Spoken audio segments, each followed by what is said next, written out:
Hey, Phantomaniacs, welcome to the newest unboxing here on the Needless Things YouTube channel. And today we are not Needless Things, we are Stranger Things. I haven't watched it in a while, so I don't remember how it goes. So this is something a little different. Two reasons I got this. One, just because it's a cool, like, 80s throwback looking toy, but two, to see scale-wise how compatible it is with your 80s G.I. Joes. And judging from the fact that Steve is a little bit taller than Flint here, I think we might have a win. So I think it's just going to be a fun review to do. I don't necessarily plan to get this whole line, although it would be very easy because they're all over the place right now. Yeah, this is it's just going to be a fun review. Like, that was the big thing. This is the Squawk Van Playset, which of course we don't really know anything about yet because the new season has not started. This is World of Stranger Things scale, which looks like it's about 1/18 scale. Hunt and battle. I don't know what that means. And that's kind of fun. It's nice to have product out, in a timely manner. So let's see the best way to open this thing up. Probably stuff like this is usually sitting on a platform with something fixing it in place from underneath. So let's cut through the tape on this front panel. That front panel flipped down and take a look, and sure enough, we've got our little plastic screw pieces. I'm sure there's a term for these. I don't know what it is, but they are holding it in place.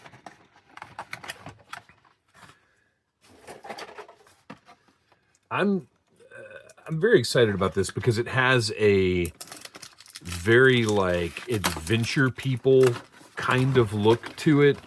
Not maybe a little more detail than Adventure People typically had, but still definitely an 80s aesthetic. Again, just a fun-looking toy, and as I've said many times here on the channel and on the podcasts, whether it's Needless Things or Audible Interlude, like, I collect toys, and I want things to be good toys. Steve here looks like a pretty good toy because he comes with a rubber chicken. I don't know what that's all about, but it's great. Let's clip through those little plastic bands. Get our two trays. We got two trays holding Steve in place that are, there we go. And we'll take a look at the figure as well, even though the figure is kind of secondary to me. Like, I am interested in the quality of the figure and what Jazwares is putting. This is Jazwares, right? I didn't even look at the packaging. Yeah, this is Jazwares. Which is cool because Jazwares has done some great quality stuff. So first up, our rubber chicken, which is indeed rubbery. And honestly, just to have a 1/18 scale rubber chicken is pretty awesome. I'm very happy just with the rubber chicken here. And then Steve, not a bad likeness for, toy. This is definitely more toy oriented. Obviously that joint doesn't look great, but also how nice is it that he has that joint? G.I. Joe Classified figures don't have that.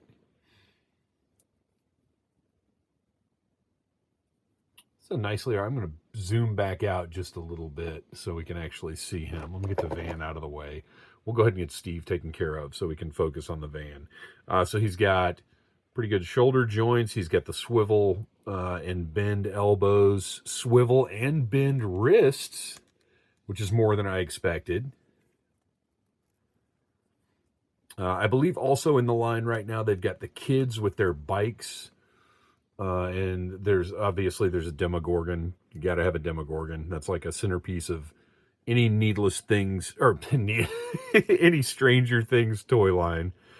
There you go. He can sit fairly well.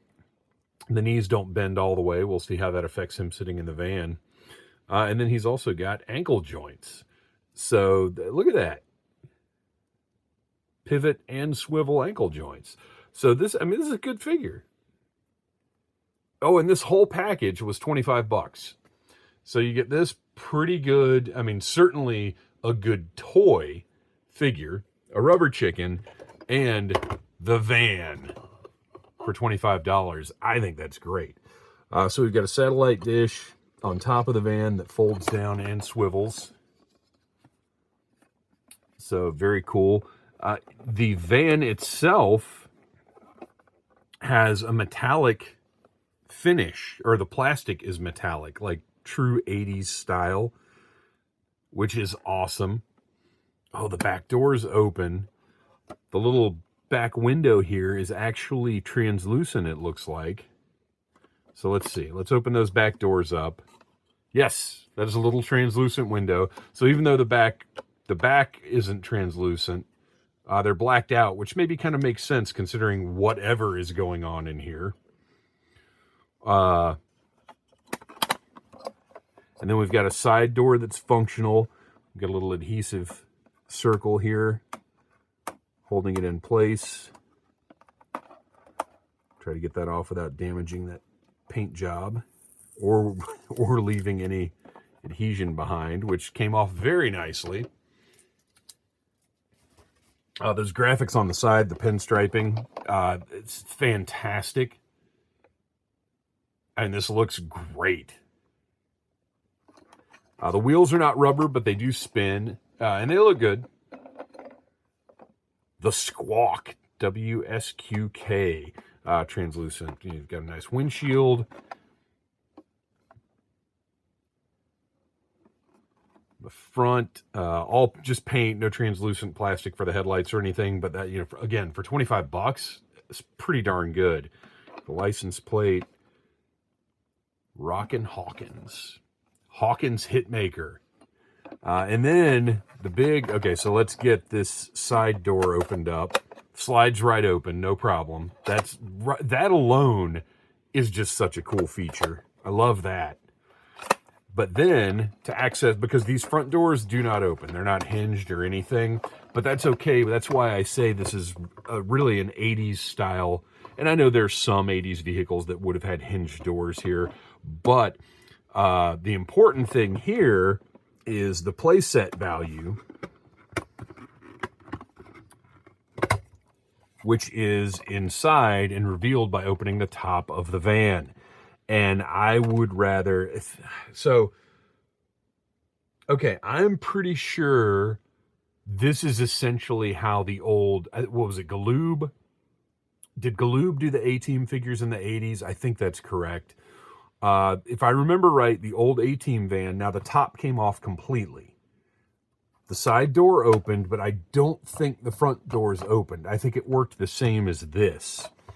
So what we've got inside is this whole playset interior with a remote broadcast setup, a bunch of little goodies inside. No paint, all sculpt, but again, that's very 80s.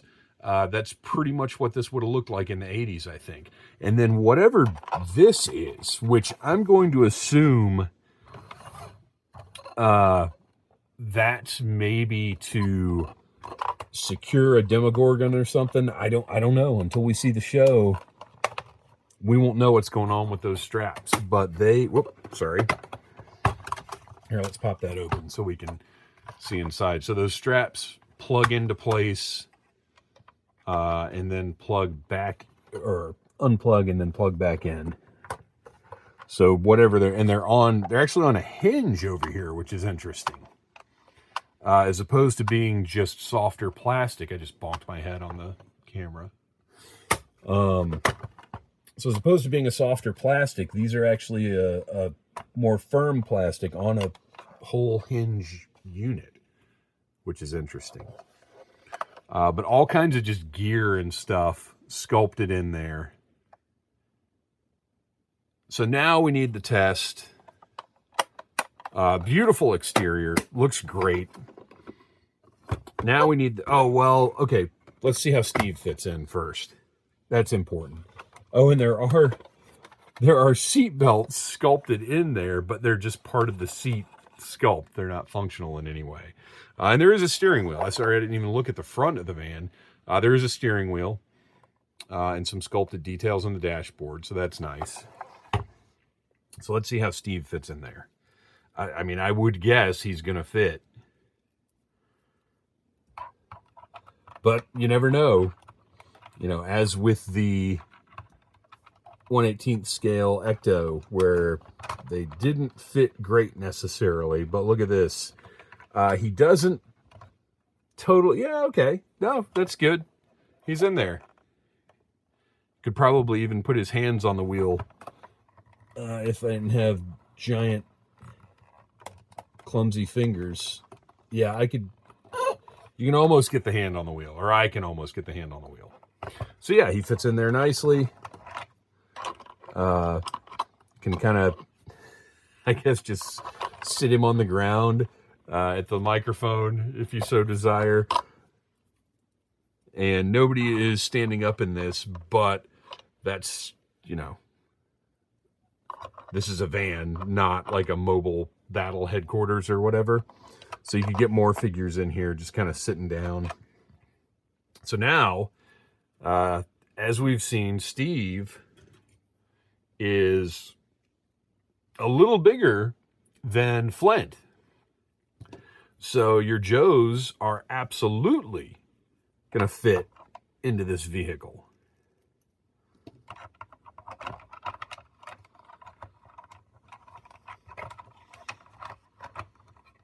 Oh yeah. And the Joes sit a little bit better than Steve does. So there you go. That works. And for further comparison, let me zoom back out here. So here is our van, and here is a Stinger. This is the reissue, not that it really matters. But if you look at that van next to that Stinger, that's looking pretty good to me, right? The van could perhaps be a little bit bigger, but also, I mean, it works. It looks good. Look, here's a height comparison. So as far as I'm concerned, if you've got a custom project you want to get done, if you need some kind of van for your Joes, this is for $25. This is great. This is the Stranger Things. What was it? World of Stranger Things scale. So-called, I guess, because it's a world building scale. Which is funny that Hasbro has kind of zeroed in on that for their Tron stuff. You can see nice metallic paint on those hubcaps there and around those windows. I mean, this is a really nice looking toy. I dig it. Very happy to have it. And now that I do have it, I am going to be tempted. I mean, look, as soon as season 5, was it season 5, I think? As soon as season 5 starts, I'm probably going to want to buy the new toys. I actually bought was it Funko? I think Funko. No, I don't think they were reaction figures, but there were 3 3/4 inch or 1/18th scale Stranger Things figures years ago that I bought that were quite good. But now this Jazwares stuff with the price point, very, very reasonable price points on these. So there you go. Stranger Things van that can be used for perhaps other things. Thanks for watching. Please like, subscribe, share, tell your friends about Needless Things and Stranger Things. And until next time, buy what you like. Smash that like button if you like Needless Things.